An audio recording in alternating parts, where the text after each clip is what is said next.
Ibnu Taimiyah mengatakan, segala kesesatan, sesat apapun, sebahlul apapun, seaneh apapun, pasti ada pengikutnya. Benar. Pasti ada pengikutnya.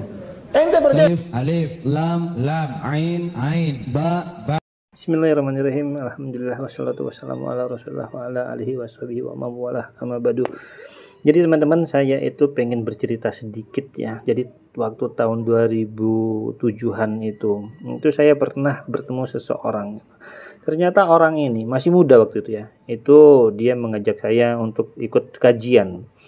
Terus saya tanya, itu ternyata pemimpin daripada kajiannya dia, ya majelisnya dia itu adalah Ahmad Mossadegh.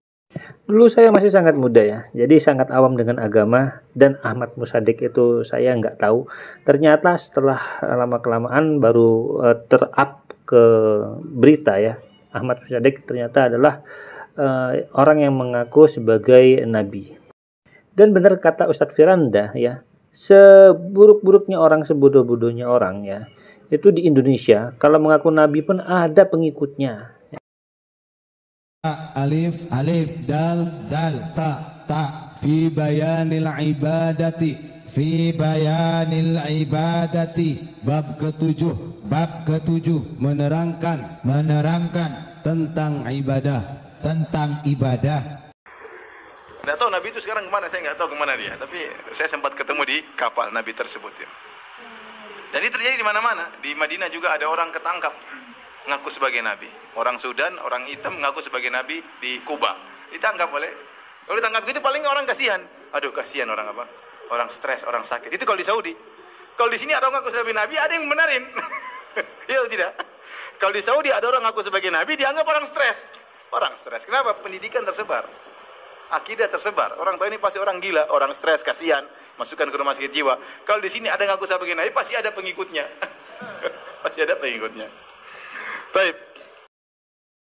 Wah, nggak ketemu, akunnya kosong, dikejar oleh malaikat. Gubernur itu bukan orang bodoh. Intelijen, siapa intelijennya? Malaikat. Ada di situ, malaikat pecatat. Panggil aja. Hei, assalamualaikum, mas kodi inna rahmatan dunia akaliyah. Oke, suaranya saya sensor ya, saya kecilkan supaya ya itulah bahasanya. Fa innaka lam tulqa, gitu-gitu terus ya. Jadi kita abaikan aja perkataannya. Jadi di Indonesia orang seperti ini kalau dia pun mengaku sebagai nabi ya atau ketemu malaikat, banyak yang percaya. Karena apa? Karena minimnya ilmu agama serta masih tersebarnya TBC ya. Yang kuropat-kuropat itu di Indonesia masih sangat banyak. Sehingga orang-orang masih bisa percaya dengan orang yang memiliki atau berkomunikasi dengan malaikat Jibril atau mengaku sebagai nabi sekalipun. Barakallahu fiikum. Ibnu Taimiyah mengatakan, segala kesesatan, sesat apapun, sebahlul apapun, seaneh apapun, pasti ada pengikutnya. Benar. Pasti ada pengikutnya. Ente percaya sama siapa? Siapa namanya? Lia Aminuddin. Katanya malaikat Jibril mau turun di Monas. Ada yang percaya tidak? Ada yang percaya. Waktu malaikat Jibril terjadi turun, kenapa landasannya belum ada? Ya, ada yang pengikutnya, terkadang pengikutnya orang pintar, orang kaya, dokter dan macam-macamnya. Kesesatan apapun, seaneh apapun, pasti ada pengikutnya. Karena iblis menghias. Iblis menghiasi keanehan-keanehan. Di Madinah juga ada orang ketangkap ngaku sebagai nabi. Orang Sudan, orang hitam ngaku sebagai nabi di Kuba. Ditangkap oleh, kalau ditangkap gitu paling orang kasihan. Aduh kasihan orang apa? Orang stres, orang sakit. Itu kalau di Saudi. Kalau di sini ada orang ngaku sebagai nabi, ada yang benarin. Iya tidak? Kalau di Saudi ada orang ngaku sebagai nabi, dianggap orang stres. Orang stres. Kenapa? Pendidikan tersebar.